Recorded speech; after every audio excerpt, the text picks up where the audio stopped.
So I will kick us off and say hello and welcome to the Deleuze and Guattari Quarantine Collective's ongoing reading of Anti-Oedipus, Take 2. We are making our way slowly through Chapter 4. Once again, we're in 4.4, and it's going to be a very slow go as we continue to sort of move forward and then take 2 steps back as we are doing today, and then move forward and then 2 steps back as we try to explain and get through a lot of what are the, I would say, points of the book and the whole thing all of this has been leading to. But the difficulty underneath it all is, of course, that as everything is leading to this, we have a huge number of things to sort of interweave, understand how they're interweaving, and then talk through. And so we're going to continue doing that today. I'm going to go ahead and share my screen. We are going to continue at the bottom of 324, the paragraph, "It is true." And I'll just go ahead and begin reading. And we will reread and rediscuss because we got stuck on this last week, and it is worth continuing from here. Any questions before I start?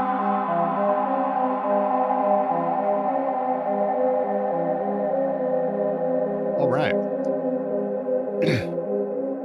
It is true that one might instead wonder how these conditions of dispersion, of real distinction, and of the absence of a link permit any machinic regime to exist, how the partial objects thus defined are able to form machines and arrangements of machines. The answer lies in the passive nature of the syntheses, or what amounts to the same thing, in the indirect nature of the interactions under consideration. If it is true that every partial object emits a flow, it is also the case that this flow is associated with another partial object and defines the other's potential field of presence, which is itself multiple, a multiplicity of anuses for the flows of shit. The synthesis of connection of the partial objects is indirect, since one of the partial objects, in each point of its presence within the field, always breaks the flow that another object emits or produces relatively, itself ready to emit a flow that other partial objects will break. The flows are two-headed, so to speak, and it is by means of these flows that every productive connection is made, such as we have tried to account for with the notion of flow-schiz, or break-flow, so that the true activities of the unconscious, causing to flow and breaking flows, consist of the passive synthesis itself insofar as it ensures the relative coexistence and displacement of the two different functions. Oh, fuck, every time. So, the reason we decided to jump back a little bit is this is kind of where they begin really getting deeper into how the unconscious operates in the flows. Because again, we are now in the positive task of schizoanalysis, no longer the destructive. We're now talking about the positive.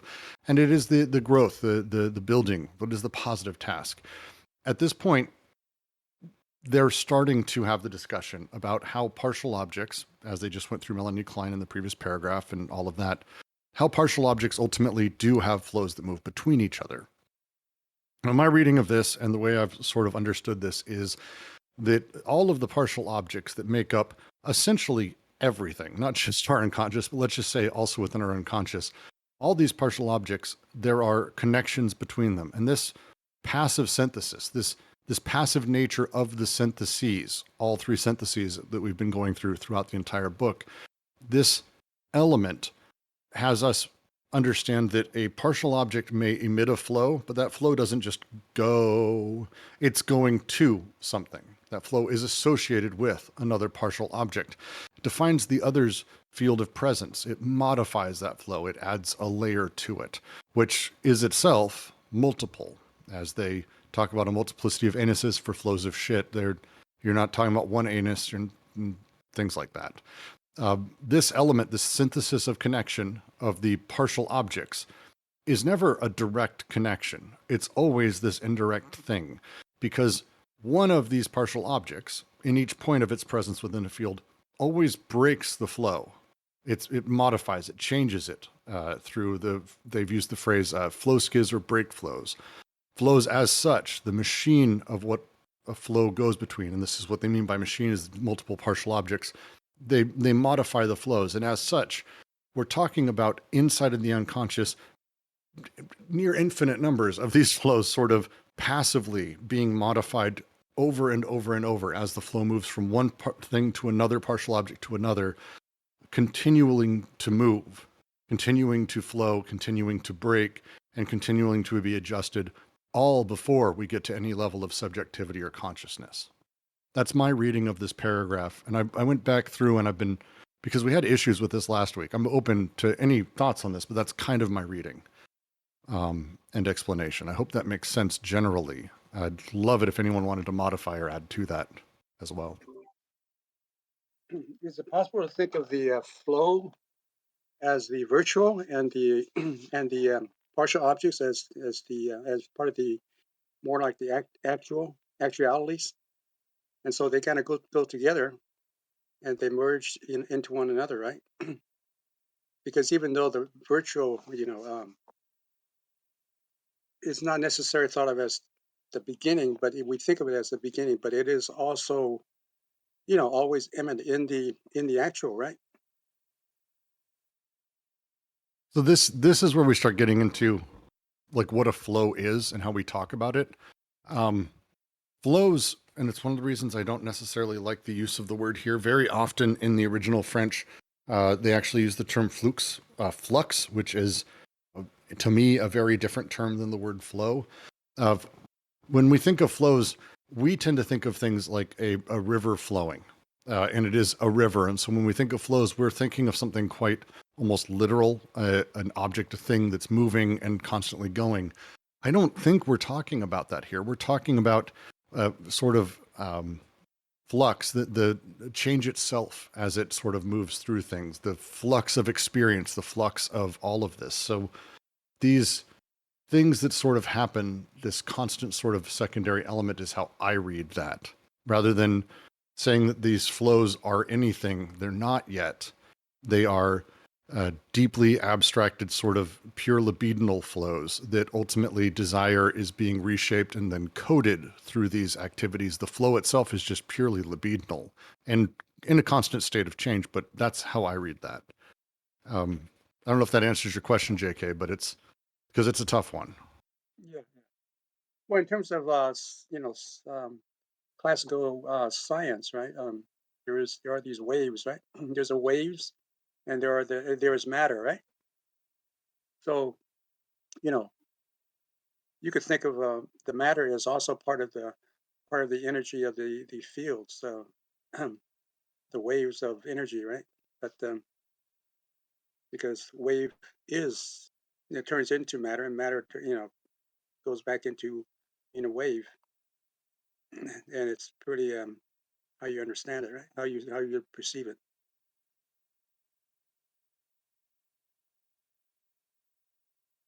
Hmm. Um, what's a little bit different there is it wouldn't be perception for the person, right? It would actually be getting at what I think you were talking about light, what light is doing as a flow in relation to different objects, right? With different partial objects, yeah, right? Because I think what you're asking is how do we walk in the virtual and the actual here? What's tough about Anti-Oedipus is they don't lean on those terms too much. I think the only time they actually use them is when they're going through the fifth paralogism. And it's a critique of Oedipus, and they walk those terms in to explain it.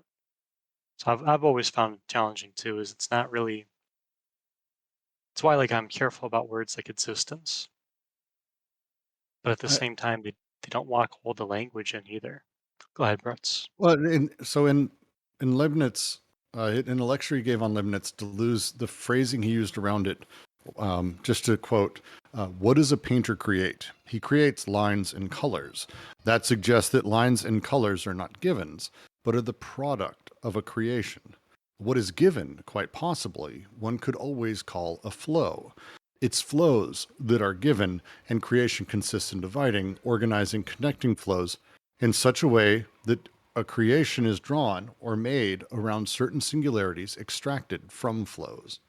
The play within flows, I think, is it's not necessarily related to energy in and of itself, although in this case, I think there's a libidinal uh, energy of sorts. But we are talking, I think, about something much more ineffable than something that is like electrostatic waves or something that's towards that. At least that's how it feels to me.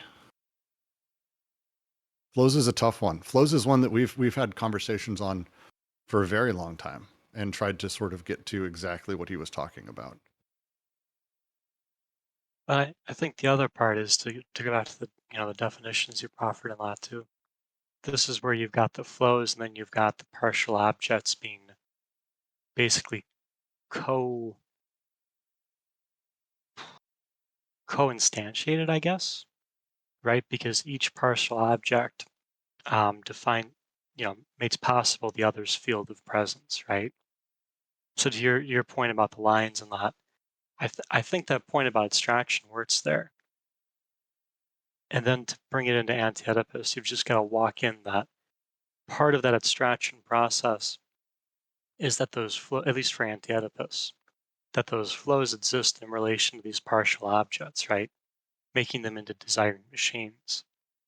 And that gives you, to your point, that will give you the product later.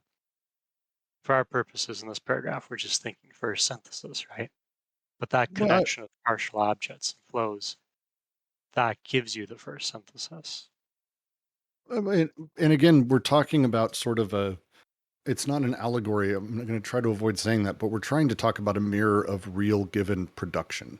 So when we talk about, like, if I were to just say, like, not even in Deleuze, the economic flows of capital are going in and out of a country or in and out of a thing.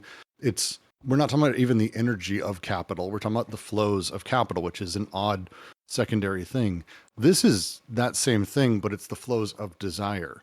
So it's not so much flow unto itself as an energetic medium, but instead the flows of the libidinal energy, the flows of these elements that are breaking and shifting the same way that it happens in large scale production. Because that's, again, the underlying idea here is that the unconscious operates similarly to the social, and production is production, and the flows of such are operated in much the same way. There's a correlative sort of essence to it.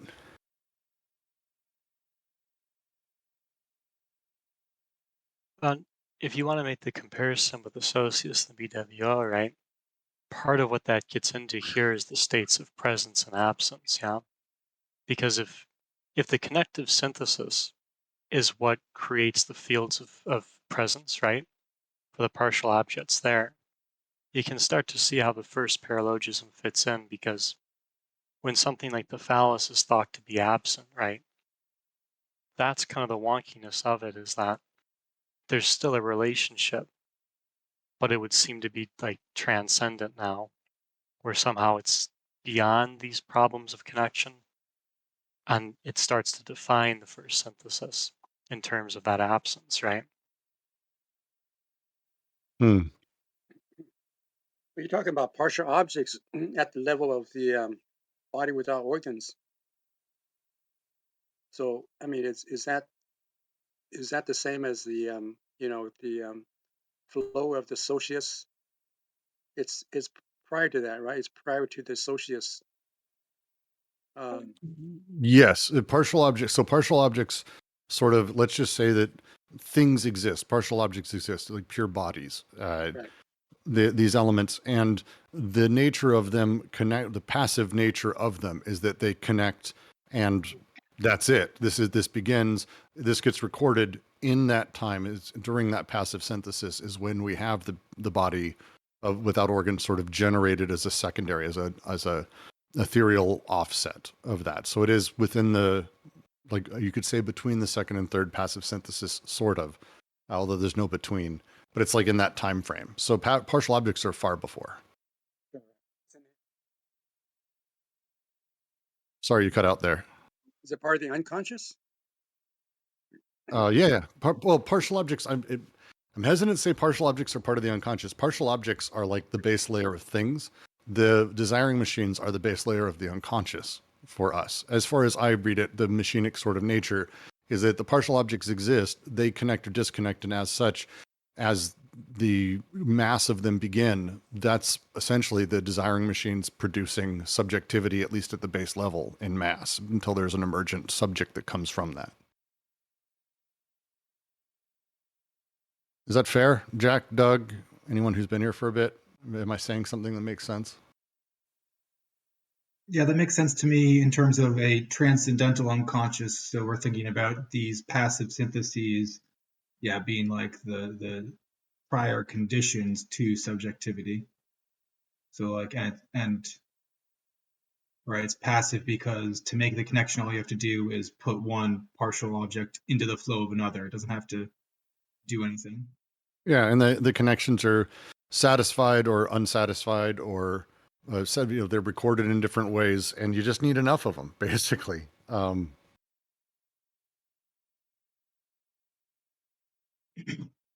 Yeah, I'm thinking of it in terms of like, so there's that famous diagram that I always go back to, right? Because the socius has its absolute limit at the body without organs. So like I think of molar and molecular production happening simultaneously, although they're different regimes that affect one another. And so like when you say partial object, I'm thinking of just an object. It's just we're not specifying a flow. When we say desiring machine, we're starting to specify flows and put them more directly into production. And then it's just kind of the scale, right? Is like, are we talking about them in relation to the socius or the BWO, right? Are we talking molar or molecular? Yeah, I think the partial objects are, eminent to the body without organs, right? I think there was a passage saying that it's one is a molecular and one is the molar. Is that true? But so all of that stuff is, I think, molecular that we're talking about. Body without organs, desiring machines. These things are within the molecular. The molar regime is the essentially post subject, or the social is the molecular, and it's not necessarily that we're again. It's not that it's a different thing. These are all connected. It's the same thing as saying that I'm giant and therefore I live in a world where there are no atoms. It's technically true. I look around, I don't see any atoms. It doesn't mean there aren't any. So it's like a question of scale, ultimately, that we're talking about here when we talk about the two regimes. But within the pre-personal, the pre-subject, that's when the BWO is created, crafted, and exists pre-subject. And the desiring machines even before that, in the passive sort of syntheses of it all. On page, And I think it's sorry, you can go. oh, thanks. On page 327 at the top. A little louder. Page 327 at the 327. right at the top. It says it Yep. defines the partial objects and the body without organs are the two material elements of the schizophrenic desiring machines. The one as the immobile motor, the other as the working parts. The Yes. one as the giant molecule, the others as the micromolecules. The two together in a relationship of continuity from one end to the other of the molecular chain of desire. Mm-hmm. Yes. Okay. So, yeah, they're all molecular. Yeah, right. Did I misstate that before? I apologize if I did. No, my point was that the partial objects and the body without organs are at the same level. One is part of the other. The other is Yes, the BWO is emergent of the micromolecular. So they are, and again, molecular is pre-subject. So that's the kind of idea is the pre-subject, which they call the one into the other molecular chain of desire. It's the moment desire is sort of enacted, which is in the first connective. In the connective syntheses, two partial objects exist: flow, pop, desire, and then desire goes through the three syntheses and out the other side, and at some point you hit subjectivity. But right before that, you have this sort of chain of desire that's created that ultimately emergently creates a subject, and they are the two ends of that sort of thing, as they say. But I'm always hesitant whenever they use that phrasing, because they're very, very clear early on when they talk about the whole and its parts are the two regimes, that we shouldn't be thinking of two things, but instead scales. So it's ultimately it's all one. That's kind of their point, but they're kind of, giving us a break in it. So it's a tough phrasing. We'll get to 327 though, JK, we'll get there. God, we shouldn't have gone back. Remke says, as I see it, it's not the machines displaced. The machinic phylum is about the workings of the machines, not the machines itself, right? Whew.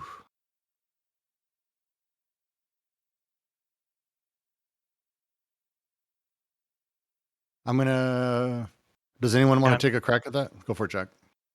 Kind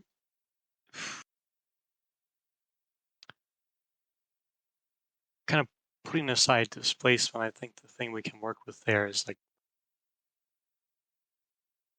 for Anti-Oedipus purposes, right, we're kind of just talking about the socius versus the BWO, and how, when we mean scale, we're talking about the condition of that production, right? Mm-hmm.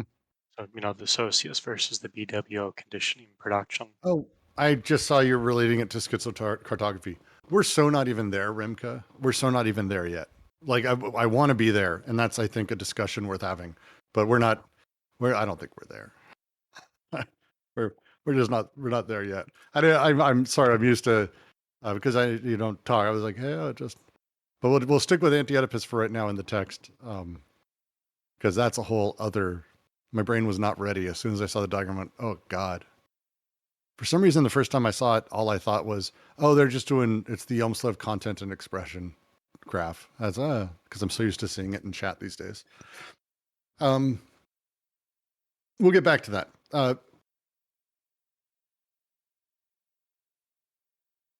We'll stop.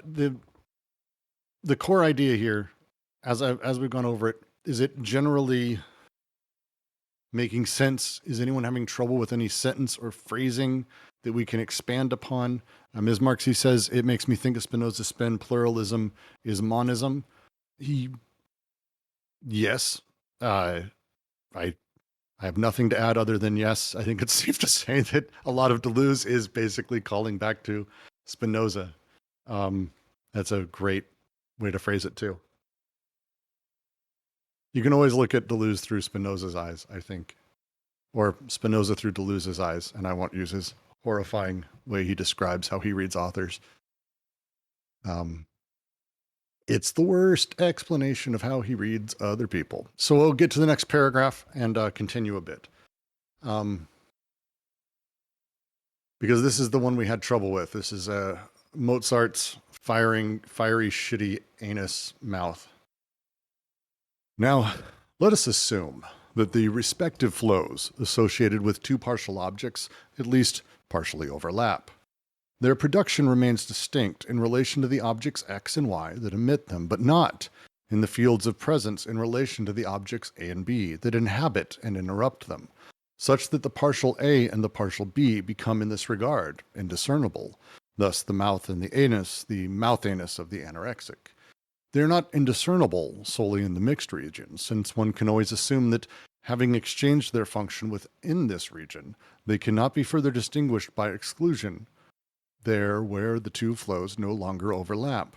One then finds oneself before a new passive synthesis, where A and B are in a paradoxical relationship of included disjunction. Finally, there remains the possibility not of an overlapping of flows, but of a permutation of the objects that emit them. One discovers fringes of interference on the edge of each field of presence, fringes that testify to the remainder of a flow in the other and form residual conjunctive syntheses guiding the passage or the heartfelt becoming from the one to the other.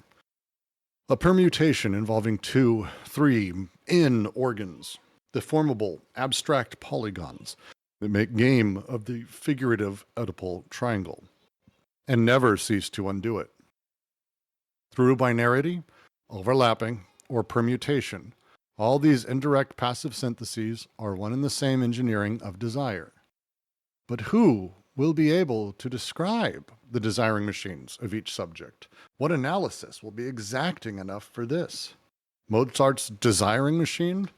To quote Mozart, "Raise your ass to your mouth. Ah, my ass burns like fire. But what can be the meaning of that? Perhaps a turd wants to come out. Yes, yes, turd. I know you. I see you. I feel you. What is this? Is such a thing possible?" Christ. There's three parts to this, and I'm going to be very particular how we go over it, and I'm going to say we're going to stick straight to the text and discussion around it. There is the first half, which is to talk about, specifically in my mind, pardon me, the relationship of the included disjunction. No, Jack, I reread this Mozart. I have a totally different take on it than I did last week. I reread all of that from the original letter.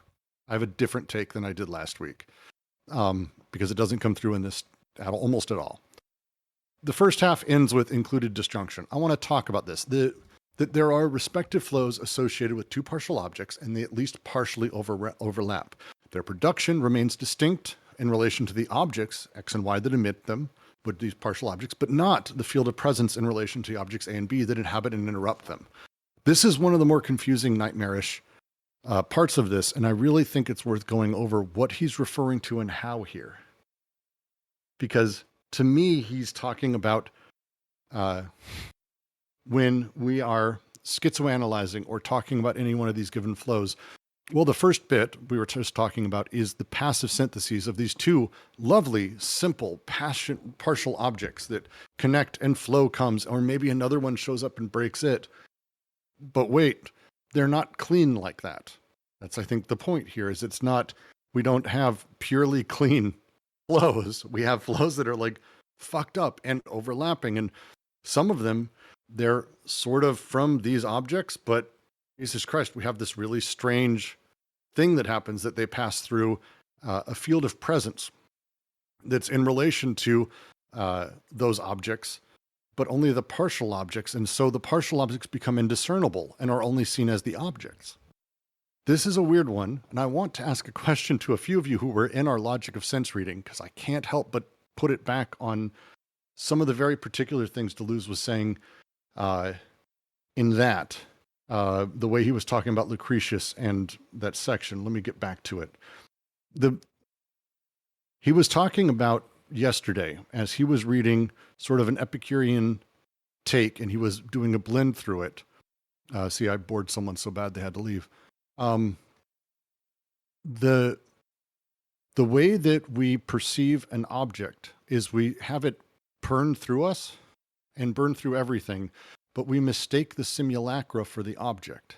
It's a very particular phrasing about how sometimes these things overlap. We have the pure object, we perceive it, and as it goes through that process of being perceived, the simulacra laid on top, we often mistake for the original object itself, and therefore ascribe those things to it. This feels like that to me.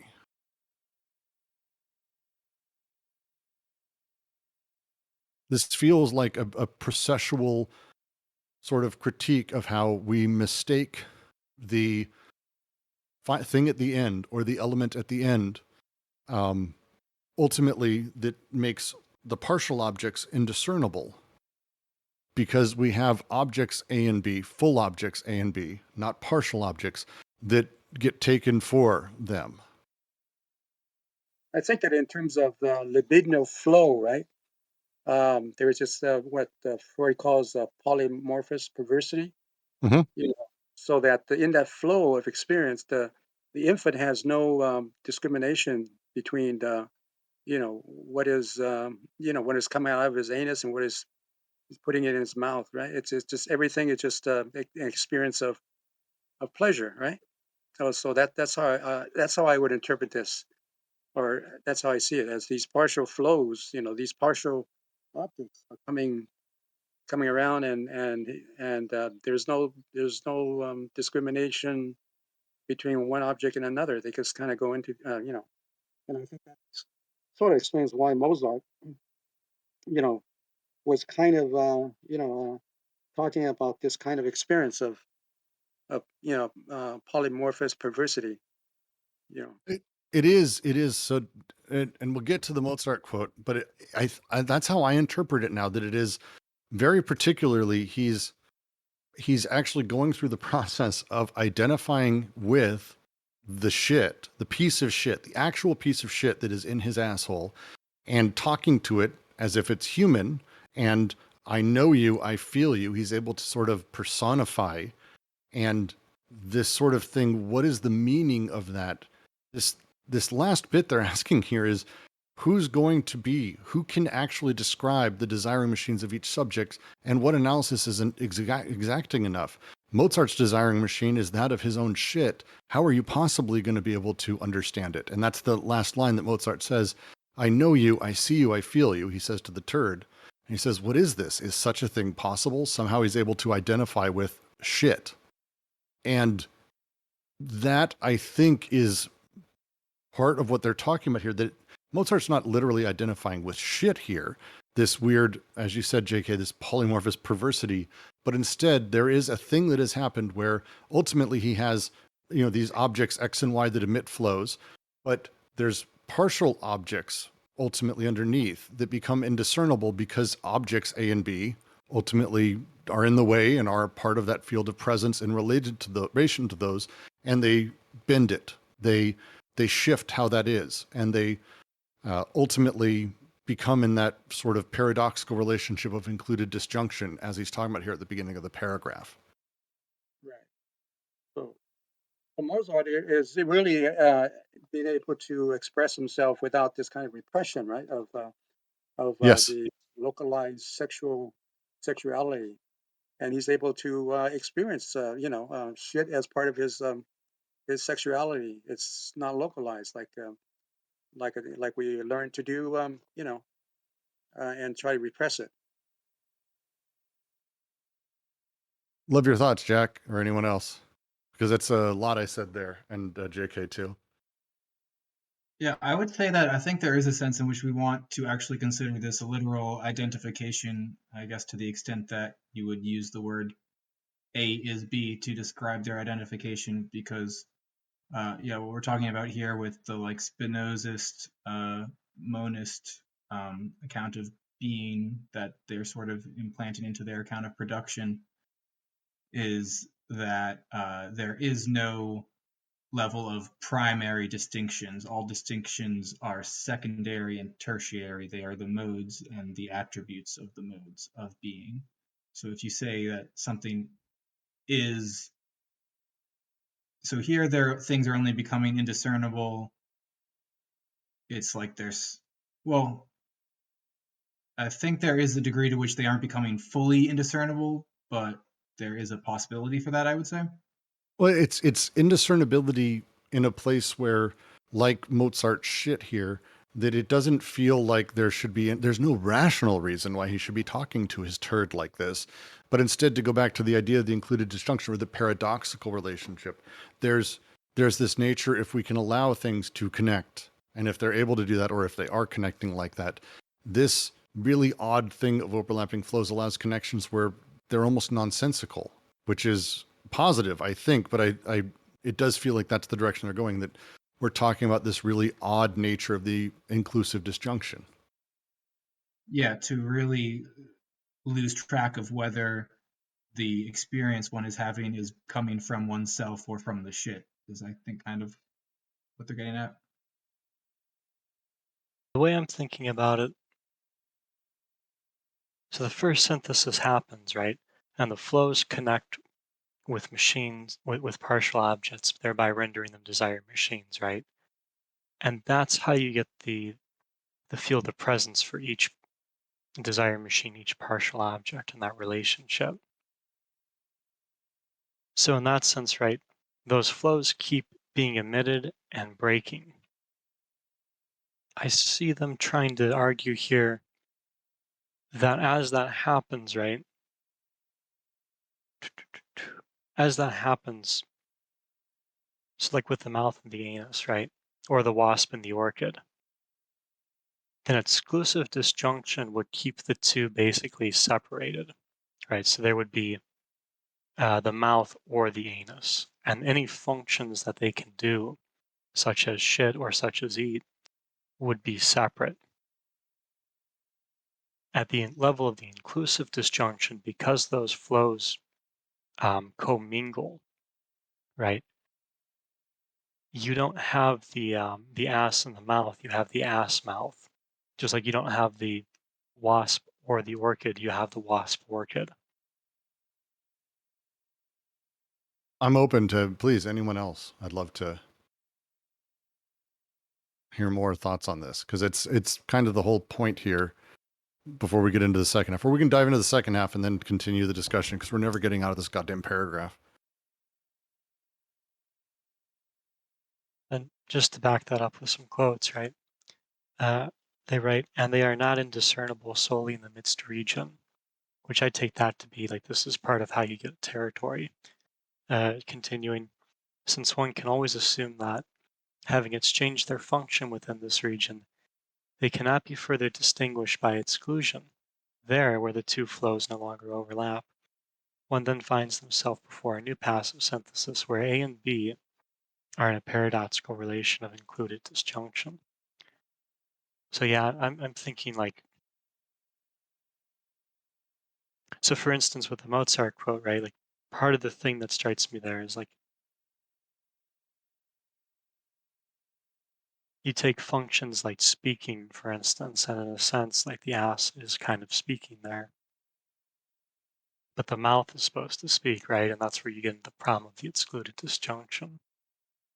But as these flows overlap in that, um, you get Mozart being produced, kind of like you said, right? It's not a rational thing where like genius is what conditions all this, but instead you get um, Mozart's ass and mouth um, linked in production, right? And the way that there's a turd as part of that production. Any other, before I go to the second half of the paragraph? I should probably just fucking do it. After the included disjunction. Finally, there remains the possibility not of an overlapping of flows, but of a permutation of the objects that emit them. And this is the second half of that. The included disjunction being that of the sort of realization of difference. If we want to go back to difference and repetition, like as a thing, it's the affirmation of difference, sort of itself. Here we have the sort of next step, which is not about overlapping flows, but interference on the edge of each field of presence, fringes that testify to the remainder of a flow in the other, and form residual conjunctive syntheses guiding the passage or the heartfelt becoming from the one to the other. This permutation involving 2-3 blank organs doesn't matter. It's basically a lot of organs within deformable abstract polygons that make game of the figurative edible triangle, but never cease to undo it. That's a big point. And through binarity, overlapping, or permutation, all these indirect passive syntheses are one and the same engineering of desire. This last bit here, I would love if anyone has a way to sort of talk through it, because I'm having trouble finding words of not simplifying, but even being able to explicate it at all. Because we're not talking anymore about the included or inclusive disjunction, but now talking about this last element, that it's not about necessarily even overlapping flows, but instead ones that seem to sort of land where they do and form residual conjunctive syntheses of becoming. I'm not fully able to personally nail that. So, yeah.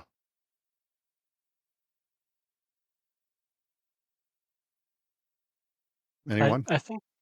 I think this is where your interest in experience comes in, right? Because as I've been thinking about it and kind of listening to the conversation, I guess the turd is basically a celibate machine, right? Which means so right on one hand, there's the leftover flows that compose the surplus that the BWO is after, but also goes to the other desired machines, that residual. And that residual relies on the celibate machine for I suppose radiation, because if I use the word distribution, I'm kind of mincing terms. But with that, right, this point about the two functionalities becoming intertwined through the inclusive disjunction seems to be showing us that as that happens at the disjunct, when we move into the conjunct, um, that's where we start to see the becoming, um, because we are moving more into subjectivity and intensity, where the wasp and the orchid, for instance, their subjectivities here, or the ass and the mouth for Mozart, those become, those basically move in and out of each other, right? They're kind of sharing these intensities and being affected by them simultaneously. That's my start, at least.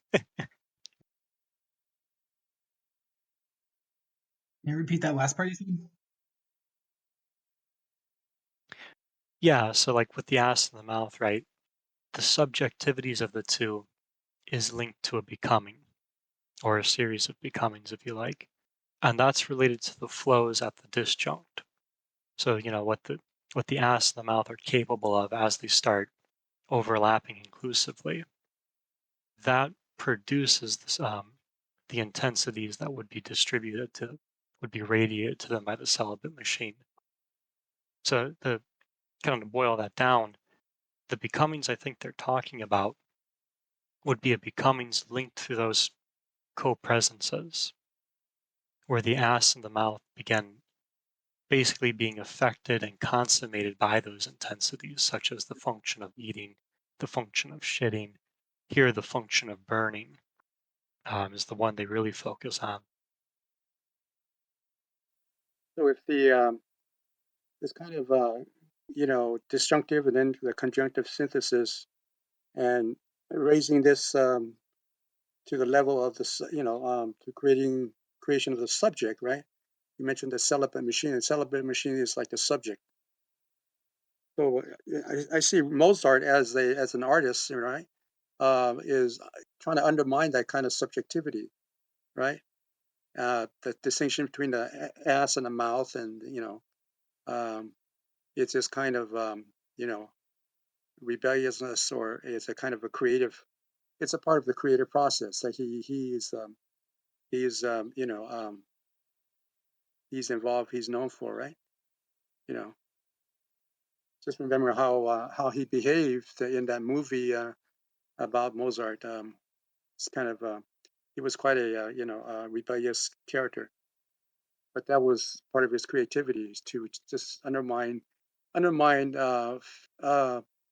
fixed static notions like a bourgeois subject, and being able to be creative for that very reason. Yeah, no, I think that is sort of exactly what they're talking about. That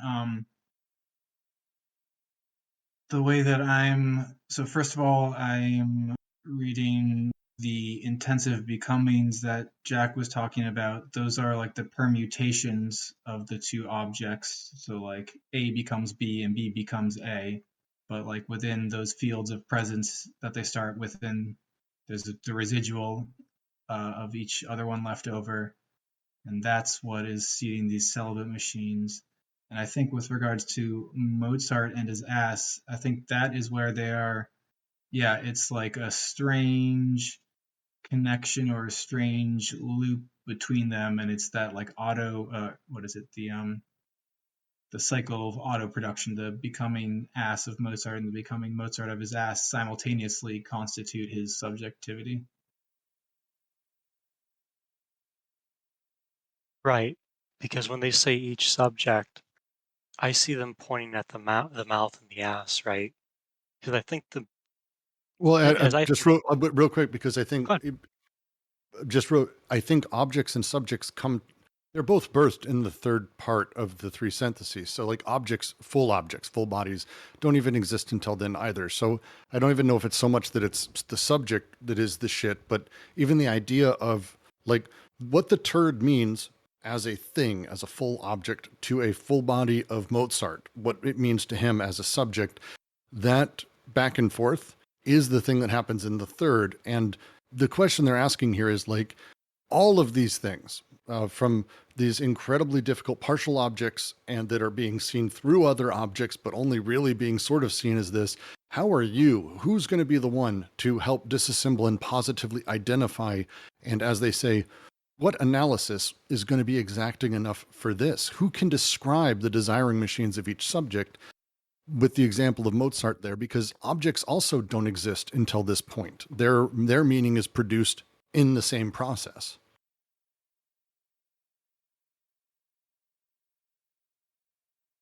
Right, because this is where you start to get that tension of, you know, there's defining the subject in terms of the person, and then there's defining the subject in terms of the unconscious, right? And that aspect of the mouth and the ass, Mm-hmm. that's where I see the celibate machine producing that subjectivity. And then there's the question of how Mozart himself is constituted by that, which starts to move more into like there's the molar side of that, and then there's the preconscious side of that, I, right? yeah, I think I actually don't think we necessarily need to get to that point yet because their question. I think what we need to do here, and this paragraph is for formulating that very question. Like specifically, how are we going to parse this letter from Mozart? Like, you think we can do that right now? A traditional psychoanalytic theory would be, well, shit equals money. Mozart should have fucked his mom, like whatever, like garbage, whole bodies all the way down. Instead of actually, this is where we start, and then we need to figure out the pieces that produced this meaning and this subjectivity. And how are we going to do that? They're going to answer. Like we're like 5 paragraphs into this. I do want to move to the next one because I think this is where we start getting into the meaning and the subjectivity generation. I don't want to get too deep because we're starting to answer questions that are coming up. And uh, if that makes sense, I just feel like that's the setup. I don't want to get, because we could also answer that we're talking about legitimate or illegitimate uses of the syntheses, local part objects versus global persons. And like that's things they're going to be covering in like 4 pages from now. So I'm kind of avoiding that intentionally too. So hopefully, like the big thing here to me is being able to understand why they're asking this. Who can describe the desiring machines of each subject? Knowing that, one, we have these partial flows that sometimes cover each other up and they get a little fucked up and it's confusing through this weird included disjunction.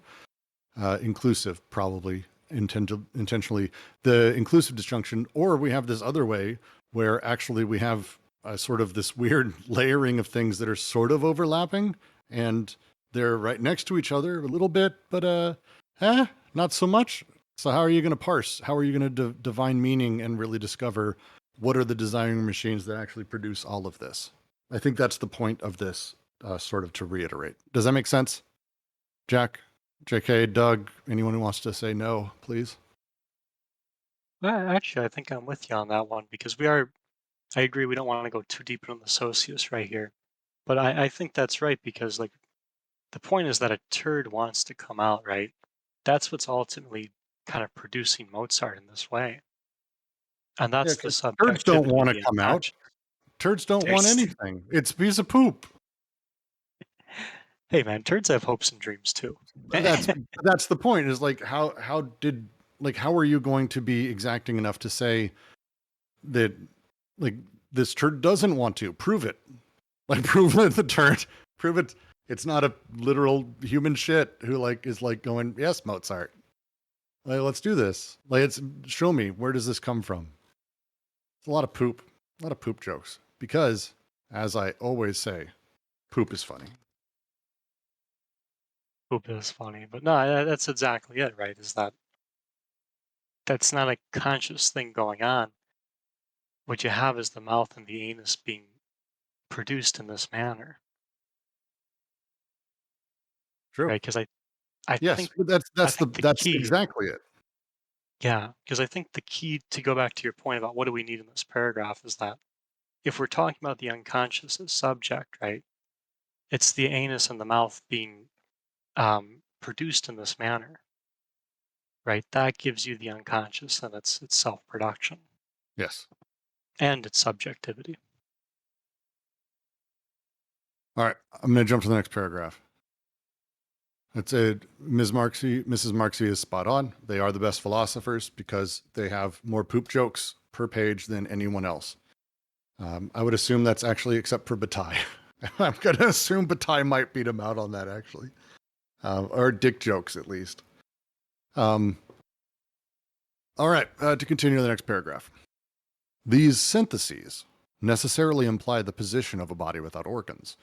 This is due to the fact that the body without organs is in no way the contrary of the organ's partial objects.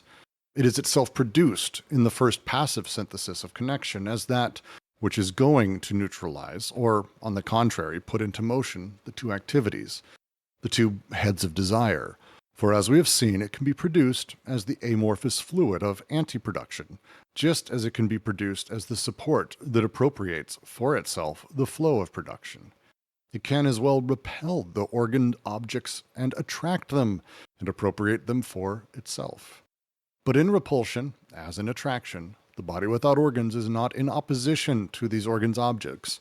It merely ensures its own opposition and their opposition with regard to an organism. The body without organs and the organ's partial objects are opposed conjointly to the organism. The body without organs is in fact produced as a whole, but a whole alongside the parts, a whole that does not unify or totalize them, but that is added to them like a new, really distinct part. Great paragraph. Oh, thank God it's short too. Few bits in here. We will be getting more to how the BWO operates, so I'm going to try to avoid that as a thing. The syntheses necessarily imply the position of a body without organs. This is due to the fact the body without organs is in no way the contrary of organs' partial objects. It is itself produced in the first passive synthesis of connection as that which is going to neutralize the two activities and the two heads of desire. The two heads of desire being sort of the nature of the two ends of the flows. The BWO being produced is, again, produced in opposition, but not contrary to. It's the thing I see a lot of people sort of get wrong, that like the BWO is like the enemy of desire. I think that it's like purely contrary. It's in opposition, so I get that. But there's a really interesting sort of thing that the BWO does. It is what ultimately frees us, as Deleuze says in countless other bits, but also through here. It's what frees us of the sort of hyper-habitual animal repetition. The way that a dog, I've had a dog that ate itself sick because it can't stop. The rescue animals are tough. These things that sort of break and get broken, this anti-production gets produced, the slipping between the slippery surface of the BWO that disconnects desiring machines. This is a good thing, actually, because it forces us to have newer connections and different connections. It can also do other elements and appropriate flows for itself, which I don't know if I necessarily would say is good or bad, but it does a lot of stuff, I guess would be the way to put it, and acts within this, but it acts not necessarily as a contrary, but instead an opposition. Is that a fair, before we get into the organism, which is something I actually want to spend a few minutes on, is that close to how other people read this? Any questions there?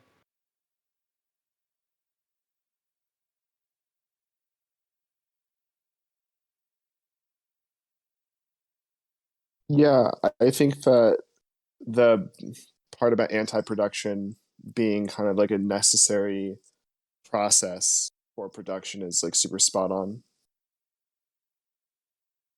Good. All right. And also, good to hear from you, Ms. Marksy. Is it Mrs. Marksy? I apologize. The phrase I really like that I've always loved with this is from Holland's take on this. As he says, and he says it really crisply because he has like 3 paragraphs trying to describe the BWO and then finally gets sick of it. He says, for now, what is important is that the body without organs represents for schizoanalysis not just the locus of repression, but the potential for freedom. It can be compared to a kind of tabula rasa, freeing the organism from a purely mechanical repetition of instinctual determination, as well as the fixations of neurosis, provided we understand that such a tabula rasa does not exist from the start, but rather gets produced in the course of psychic development by the transformation of energies of connection into energies of recording.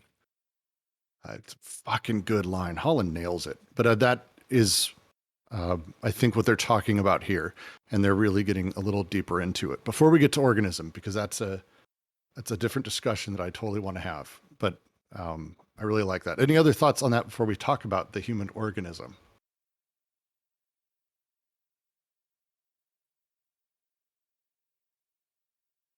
Yeah, the only thing I'd add to that is the opposition's a really interesting piece, right? Because they write, but in repulsion as an attraction, the body without organs is not in opposition to these organ subjects.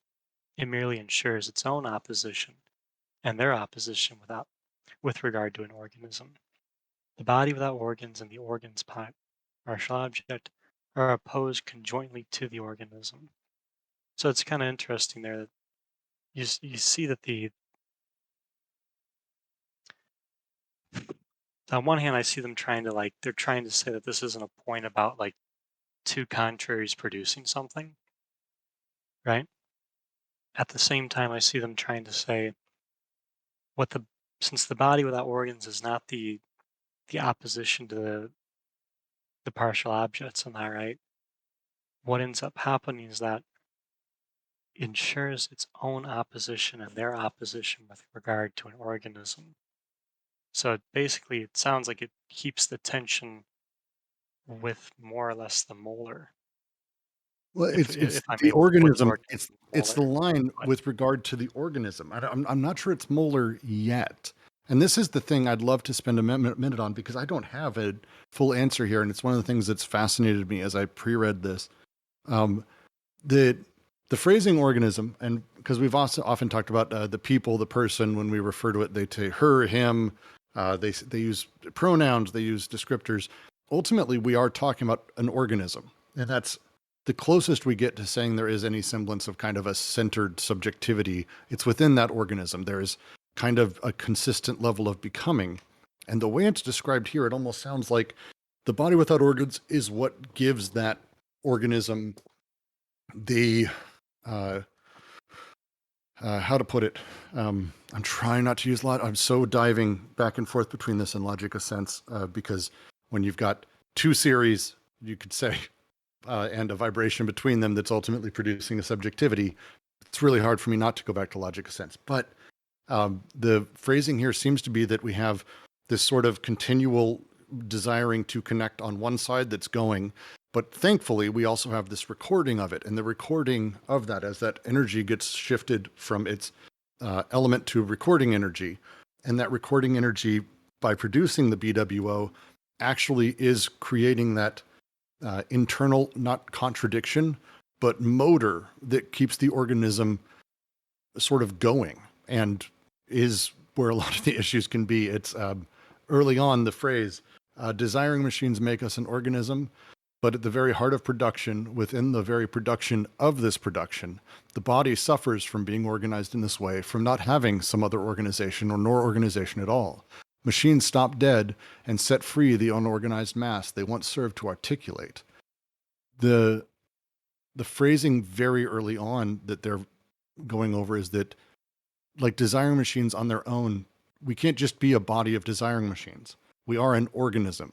We have sort of learned needs, you could say. The BWO has that sort of essence of keeping us from over habitualizing things that could ultimately hurt us, forcing us into new directions, but also can go the other direction and sort of become hyper repressive towards our desire. And it's a really interesting sort of play as they go. The tension between production and product actually is not a bad way to put it, because production has to happen and product gets produced. That's not a bad way to put it. I like that, Jack.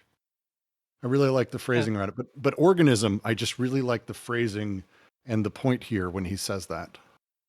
They say this, whatever. Both of them. yeah. Listening to you, I think you're right. it might not be so much about the molar. That might be a concern for a different paragraph. It might just simply be that the organism starts getting toward the product because organs are the enemy of the BWO, right? Um, at least to paraphrase an earlier section.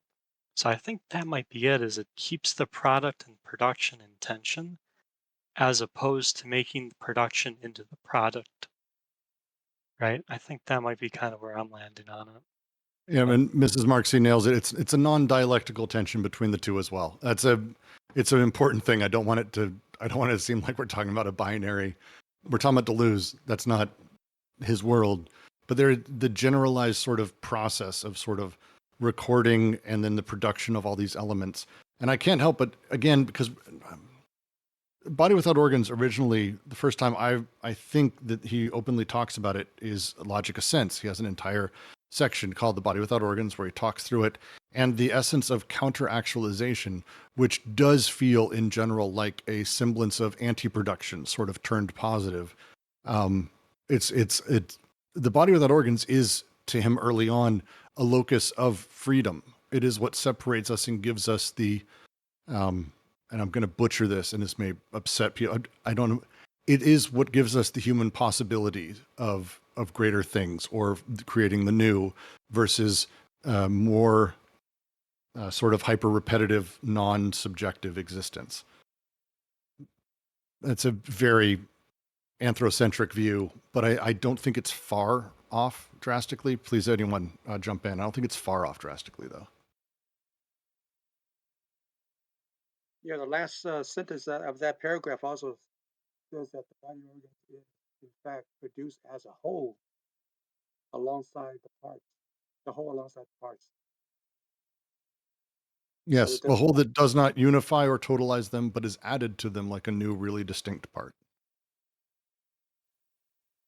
So that's what I think is sort of the touching point between the body without organs and the molar, at least, is that the whole as a thing alongside the parts is like a sort of interface maybe towards the molar scales. Because like, I don't know, that's where I'm going with that. But I also just think it's really important, yeah, to be paying attention to this tension between the product and production, um, and the body without organs. And I'm hoping that we'll see them paying attention to that also as we read forward.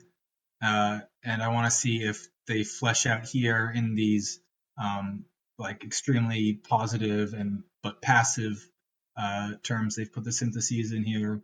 How the machinic surplus value and the the um, sort of production of subjectivity actually works out.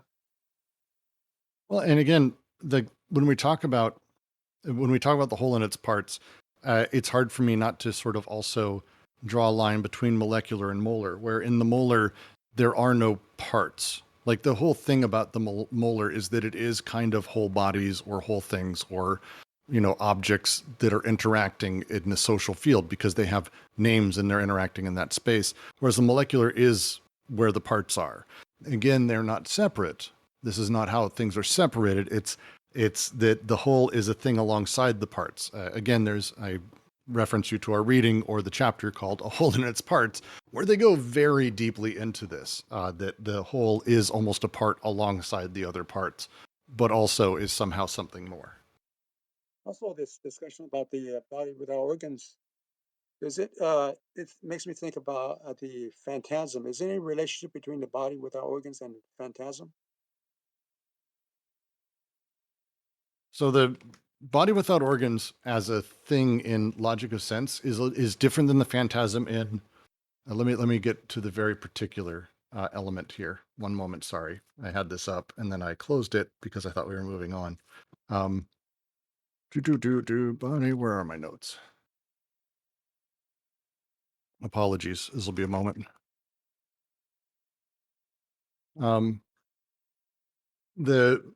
The essence of the body without organs when he's talking about it here is more about the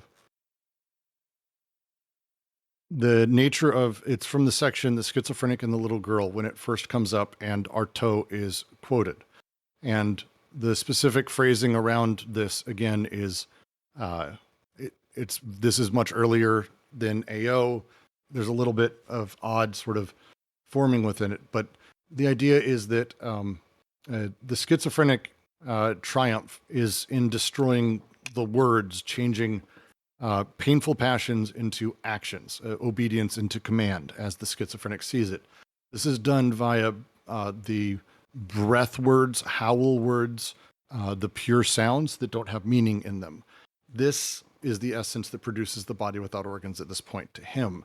The phrasing is the body without organs is via fluids and insufflations a state of perfect mixture. Such fluids are necessarily corrupted by the other pole of passions and its excremental residue. The schizophrenic lives on the stoic distinction between the partial mixture and the other. This second sort of essence of this body without organs is different enough here. It's tough because we're talking about the body without organs essentially being the corporeal action outside of passions. It sits in it. So in short, it's in a different place, I think, in the general production of sense and the making of sense than the phantasm would be. I'd be open to the discussion though, because it's one of those things that we've not spent a ton of time on is his development of these terms. And at some point, because we're actually going to finish, I think, both books at about the same time, we should have a crossover, like trying to find links between them because it's fascinating, the stuff and how it changed. But so I'd be open to thoughts, but that's kind of my understanding on the difference between the two. JK. Yeah, body without organs is a tough one in logic of sense, to say the least. It's basically intended to oppose the fragmented bodies that schizophrenics exist with, and the schizophrenics trying to turn themselves into a full body, a body without organs at that point. That is a perfect mixture of elements, but without the ideal or because all this takes place within the depths in logic of sense. It's not necessarily like it's pulled to the surface, but it's not ideas. Fuck. It's a tough one. It's a really tough one. Maybe to take it back to Anti-Oedipus then, because I agree with you. I think they are different. And part of it is like the states of the two books are a little different. Like you said, sense versus desire.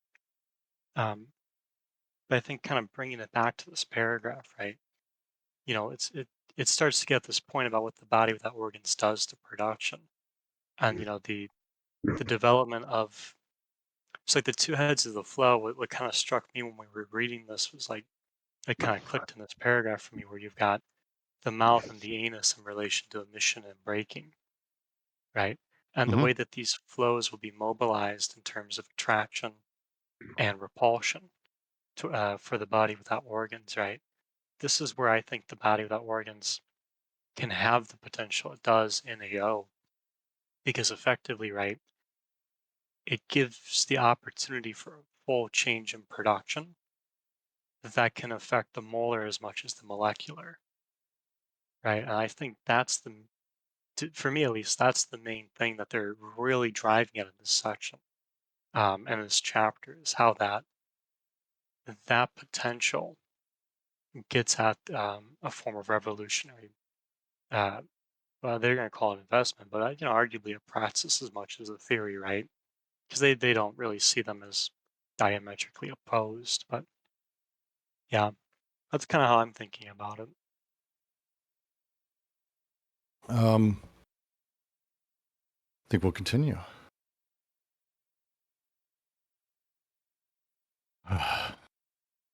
Speaking of the BWO, when it repels the organs, as in the mounting of the paranoiac machine, the body without organs marks the external limit of the pure multiplicity formed by these organs themselves, insofar as they constitute a non-organic and non-organized multiplicity.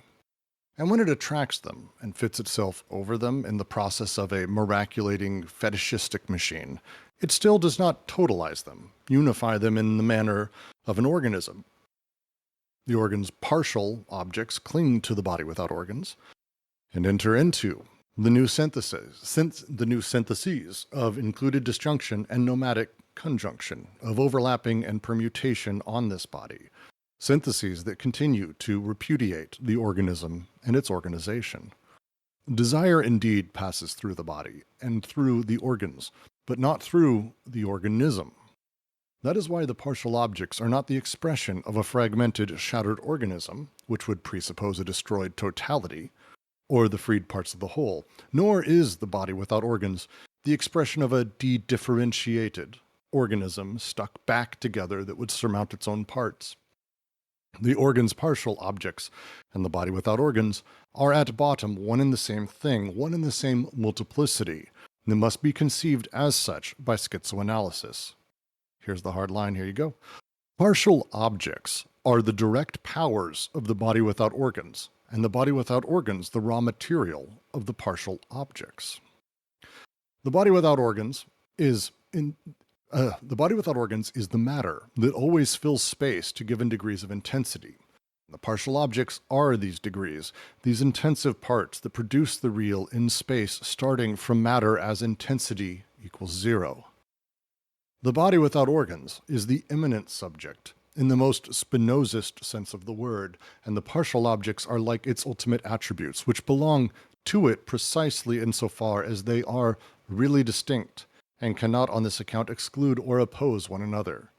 The partial objects and the body without organs are the two material elements of the schizophrenic desiring machines, the one as the immobile motor, the others as the working parts, the one as the giant molecule, the others as the micromolecules, the two together in a relationship of continuity from one end to the other of the molecular chain of desire. Footnote: in his study on Object Magique, I'm going to fuck that whole sentence up. Not trying the next words. They're French words. You can look it up. Pierre Bonafé clearly demonstrates in this respect the inadequacy of a notion like that of a fragmented body. Quote, there is indeed a fragmenting of the body, but not at all with a feeling of loss or degradation. Quite to the contrary, as much for the holder as for the others, the body is fragmented by multiplication. The others no longer have to do with a simple person, but with a man to the XYZ power whose life has been immeasurably increased, dispersed, while being united with other natural forces. Since its existence no longer rests at the center of its person, but has hidden itself in several far-off and impregnable locations. End quote. Bonafé recognizes in the magic object the existence of the three desiring syntheses, the connective syntheses, which combines the fragments of the person with those of animals or plants, the included disjunctive syntheses, which records the man-animal composite, the conjunctive syntheses, which implies a veritable migration of the remainder or residue. Oh, it's a lot. Not an awful paragraph, though, as far as difficulty sort of across all of it. I think there's a lot there to sort of parse, but it's not actually that difficult, I think, here. Does anyone want to kick off, or should I just dive in? Awkwardly leave it for a moment, so that way everyone feels at least some social pressure to try. All right, we'll give it a shot.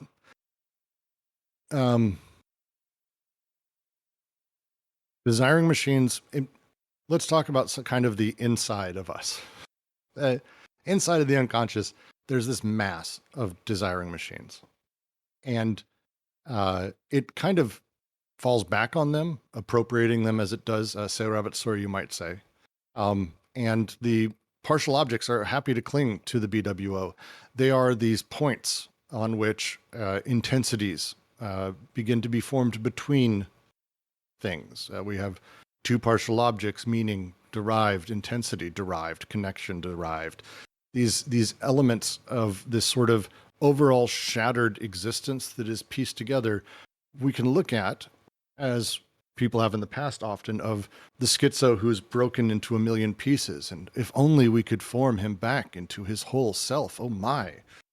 Their argument here is quite the opposite, that there is no whole self, that the whole self is a product of this weird mass and this this collective mass multiplicity that is happening underneath the surface. And as such, we can't really break the whole. Instead, we need to spend time going through and really caring about all of these partial objects, how they go together, what the intensities are, where they find representation, and where they sort of ultimately what they produce. Again, not starting from the subject, but instead the production of a shattered subject is essentially what they would say almost normal, I think. Feel free to shit on me with that interpretation. That's the point. Well, I mean, I'll leave the shitting to Mozart, right? But I I think that's one of the big challenges and implications of the book is that, like, you go back to some of the classic philosophy and, like, know yourself, right? And that starts to consider that the self becomes a kind of condition for things, right? And I would suggest at some level you kind of see that in at least some adoptions of psychoanalysis and analytic psychology, right? And some adoptions of Freud and Jung and so on. You see an interest in the self, right? And I think the self can here be kind of used in tandem with maybe even the organism because, to your point, what I see them trying to say is that, like, it's not like production starts with a self or a totality and then deduces from that what will happen, right? That's kind of the cutting edge of this is that a self doesn't condition what's going to take place. It's not, in a manner of speaking, it's not even the residuum, right? Because the conjunct is, at least in my opinion, still not the self. Yes. There is no there's no whole. Like again, to go back to the idea of the whole in its parts, there is a whole, but not as a standalone thing.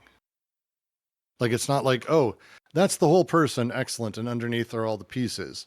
It's the whole is another piece alongside the other pieces actually, and produced by them, and in with that they're produced and played with by it as well. The BWO absolutely plays with desiring machines in the same way. It's not like one feeds the other and it's a hierarchical relationship. They're very much back and forth. Right. The whole is not the condition of production, right? And that's the difference between the whole as a totality versus like the kind of gestalt thing. Because where they write, that is why the partial objects are not the expression of a fragmented, shattered organism, which would presuppose a destroyed totality or the freed parts of a whole, nor is the body without organs the expression of a de-differentiated organism stuck back together that would surmount its own parts, right? So it's not a problem of it's not the modernist problem, like you said, of putting together a totality, right? Kind of these Mhm. fragments I have shored and putting them back together, any more than it's a problem of there being that shattering in the first place. You don't start with the totality. That's not what conditions production. And the part in italics, just to reread, partial objects are the direct powers of the body without organs. The body without organs, the raw material of the partial objects. It's a great phrasing of the relationship between them. Yeah, and since we kind of started by negation there, just to start walking this out a little bit more, then right. So then, what you end up getting instead of starting with a fractured totality and all that jazz, instead you get the body without organs, creating an external limit through the paranoiac repulsion and the miraculative process that when it attracts them, right, the multiplicity of desire machines, and fits itself over them. In the process of a miraculating fetishistic machine, it still does not totalize them, unify them in the manner of an organism. The organs, partial objects, cling to the body without organs, and enter into the new syntheses of the included disjunction and nomadic conjunction. I'll stop there in case other people want to jump in, but just so we're not just doing the negation, right? There's kind of the positive start. When he yells, going back to Spinoza to describe what the what the body without organs is as a substance, right? The immanent substance. That sounds like a totality, right? Say that one more time for me. That the Spinoza's notion of the immanent substance, right? And he refers to that as the body without organs, and the partial objects are just like the attributes of the substance. So it kind of implies that there is a kind of totality there, um, that what the body without organs is a totality. That is, well, because it's an infinite totality, perhaps it means it's a, detotalized totality, or something like that. It's just kind of, yeah. I'm not as familiar with Spinoza as others. To me, that the way I've read that is that it is immanent substance in Spinoza's sense, which means that it is immanent ultimately, like to itself. That there's uh, this again the plane of immanence as he's talked about it and he's written about it, and he kind of talked about or referenced lightly inside of his first and second book on Spinoza, that it is this plane of immanence rather than necessarily a totality. Um, uh, I think the way I would phrase it is that, or how have I? Well, give me 2 seconds and I'll pull it up. It's immanence is not immanent to substance, but immanence is itself substance, immanent to itself. Um, Right. so it's a different trip than saying like closer to God. But it's been through Deleuze's eyes, sort of the way he speaks of God is that God is that immanence, and that immanence is immanent to itself ultimately. Sort of a, God damn, this is hard. Spinoza's a tough one with this. It's a great question, though. That's how I understood it. Please, anyone else? I like that take, though. It's interesting. I think you could definitely say that substance for Spinoza is a form of totality, because I think, correct me if I'm wrong, but the definition of it is something that can be said of itself. So, like, being is. Um, and so I think in that sense, right, it's total in the sense it doesn't require any external thing in order to speak it. Yeah, but I don't know if that implies totality.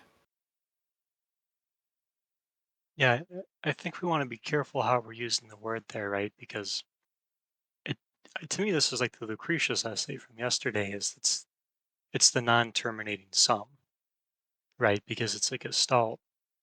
Obviously, qualifying gestalt as a body without organs is its kind of a can of worms, but we're in that can of worms, I suppose.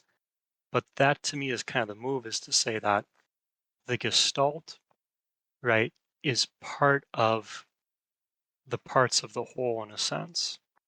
And that's kind of the move I see them trying to trying to hold there, is that there's not an organism totality in the sense of this like this completeness, because the completeness I think starts to get at something that's not. It starts to get, the easy way to say it, is it starts to get the problem of the product versus the production, right? This is to me the difference between the self and the BWO, where it would be the difference in saying Mozart's self is expressed through the previous uh, quote we read, as opposed to saying the mouth and anus are basically in this process of production that Mozart finds himself um, being produced by as a kind of this product, right? To me, that's kind of the move they're trying to make, is that you don't have, to use Mozart again, you don't have the completeness of Mozart precipitating his being or his becomings. You have a process of production that actually um, makes Mozart kind of this, just this kind of glittering surface on top of that. Like I said last week, kind of drawing on that Foucault quote, man is this kind of glittering surface above, um, above this process of production in D&G's terms. Yeah, I think contrasting totality with completion is important. Like it's definitely supposed to be sort of incomplete. It's not static being. It's like becoming or being in becoming, or I don't know if there's probably more technical differences there that I'm not capable of enunciating. But with regards to why it is a totality in the sense of there not being anything outside of it, to the extent we can lean on Spinoza here, that's because of substance monism. There is only one substance, even if you try to divide it, for example, into God and nature, as Spinoza does. If you are consistent, you will end up showing that it is the same. And I think that's what they've done here with the body without organs and the partial objects, actually. Right. It is a totality, like you say. It's a monism, and it was argued in Plato's Sophist, right? Arguing against the notion of Parmenides monism, in which well, I think even Plato continues to posit that that there is being, and becoming is within the circle of being. And because so that's in this case, comparing the body without organs to Spinoza's immanent substance is a kind of a totality, a monism, right? Within the parts of the monism, there are these parts, but it's all one of the same thing. There's nothing outside of that. So the body without organs, is he saying that it is a totality, a kind of monism, a being that is without you know with multiplicities, but within the same being?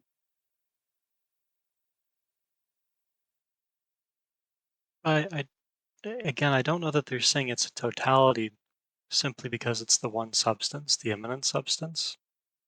Um, because of the way we're talking about totality, right? If if anything, they're trying to say it's a gestalt, right? Because the whole is never, the whole is never just the sum of the parts, right? And because the body, and this is the other side, right, is the gestalt is becoming one of the parts here too, which is part of the, I think it is important for like the revolutionary aspect on that too, because part of the trouble with the totality then is the tearing down of it, right? And this is where I think they're kind of differentiating what they're talking about from, the more typical Marxian concerns, but also the modernist concerns. They're not talking about rebuilding a totality. They're talking about the potential of how this production in its one substance, like you're saying, in its immanence, in this kind of mixing through multiplicity, to kind of shorthand it, that potential then, as you change things, you're changing their relations to each other, and you're changing the gestalt of it all, which is the BWO, to really shorthand it. But in doing that right, that seems to be the revolutionary potential, is that process of production being contingent on that immanent substance remains changeable, especially because the paranoid and the schizophrenic are created in that manner, right? The external limit that is the repulsion, as much as the miraculating fetishism they say there, right? Affecting how this process of production takes place, and thereby affecting the three syntheses, is affecting how it simultaneously continues. Yeah, to me, this touches now on the question of the sort of quasi-resolution of the process, which I do not understand yet. So, You mean the third syntheses or the resultant?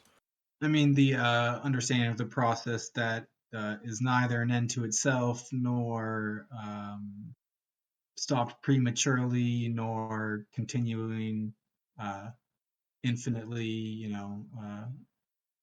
on its own. They don't really give a positive description of it there.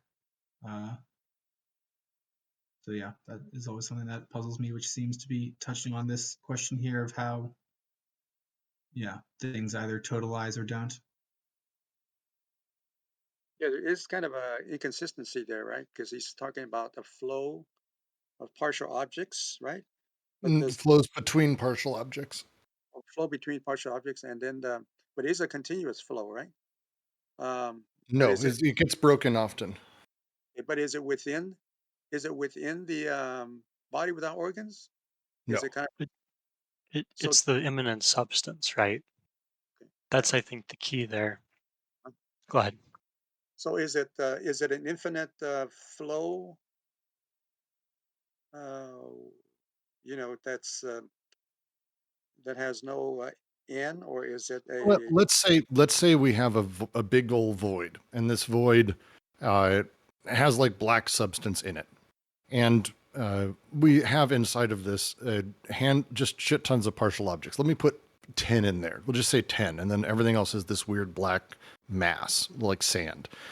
Uh, those partial objects that are there begin connecting and ultimately disconnecting, but the first step is connecting, and as they connect, something happens. This excess of desire, this flow sort of begins to move, and then another partial object modifies, breaks, shifts that another way, and between this flow, just think of it like a beam of light moves. As it does, it pushes this black sand shit void out of the way.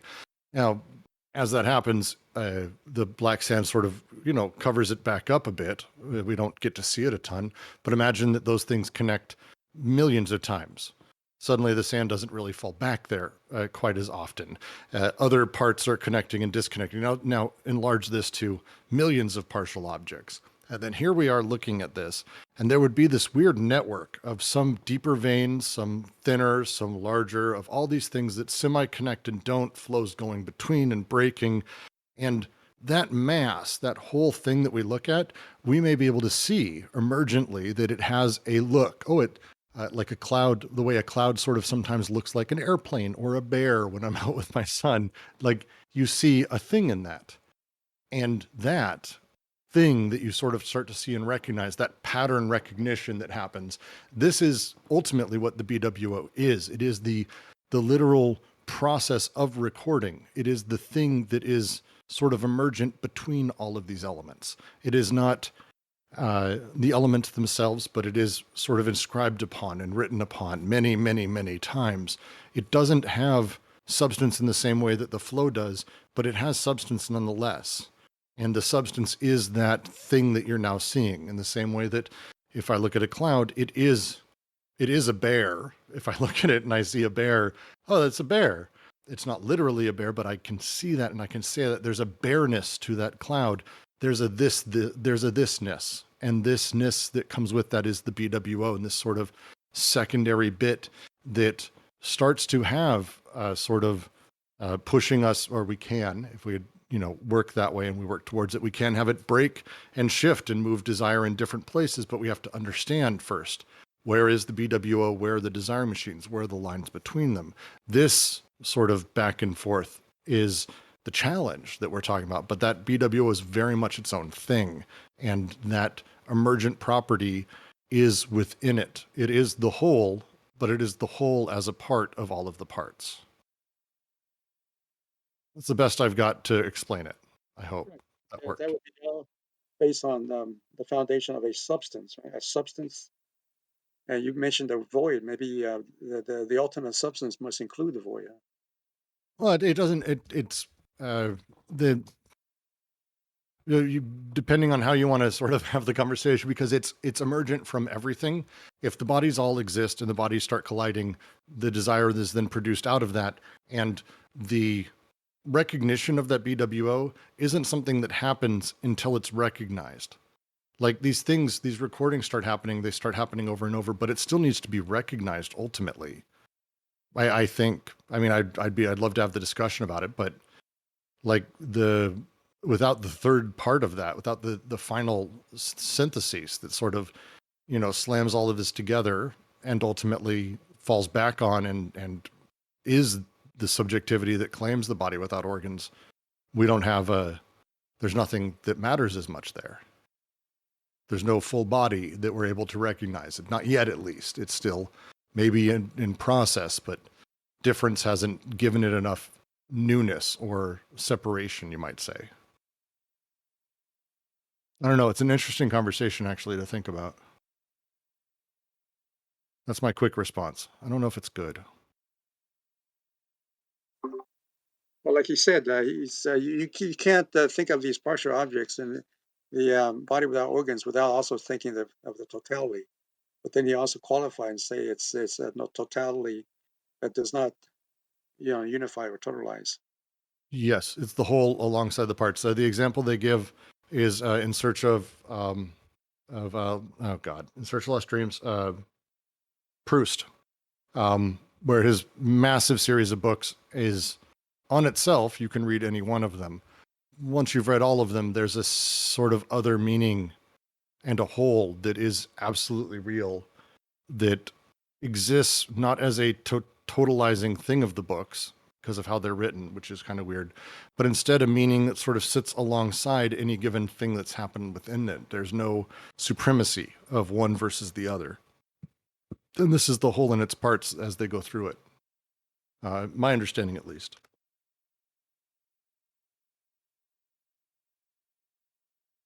I don't know if this helps, but as to take a stab of it, it's kind of the forest for the trees metaphor, No, actually, not especially. bad.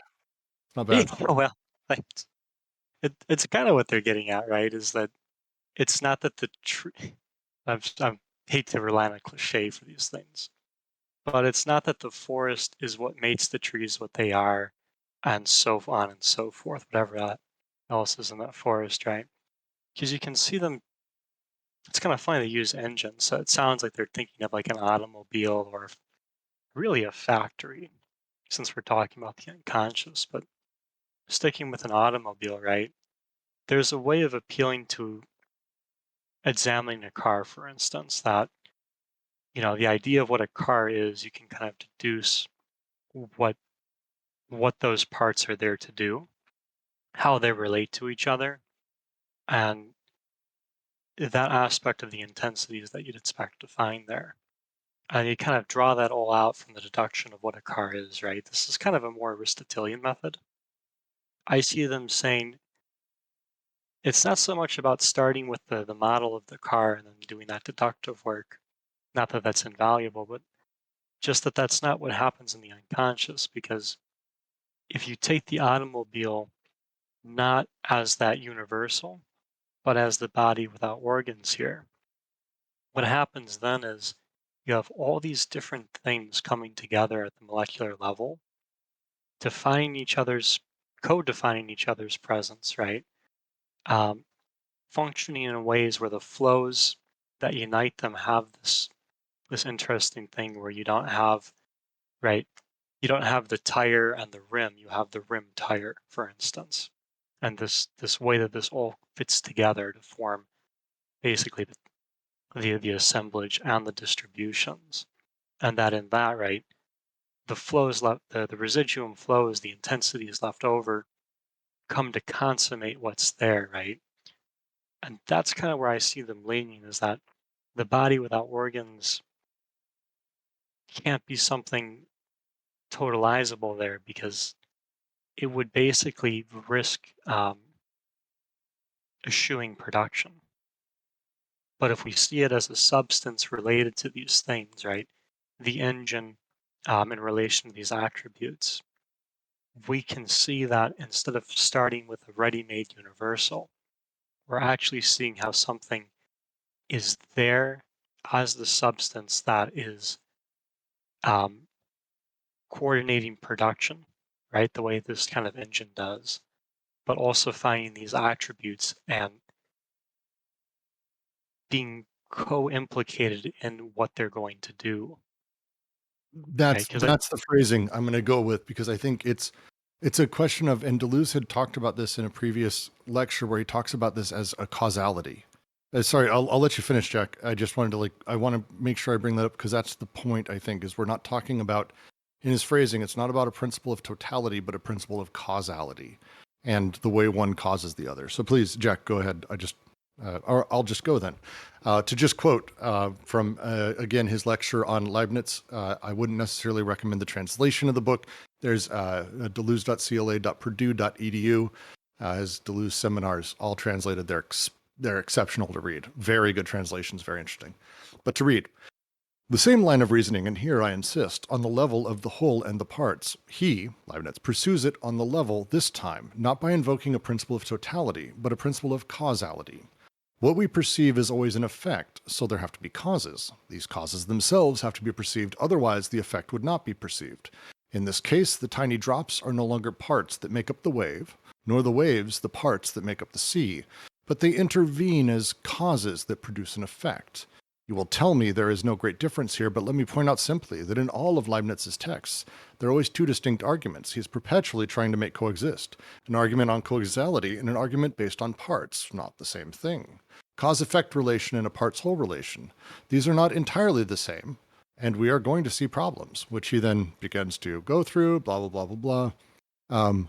When Leibniz really wants to say, and understand this isn't a way of being suspicious, when Leibniz wants to move rapidly, when he wants to make himself understood quickly, he has every interest in speaking like that. But when he really wants to explain things, here, yes, this would be the opposition between making himself understood and explicating.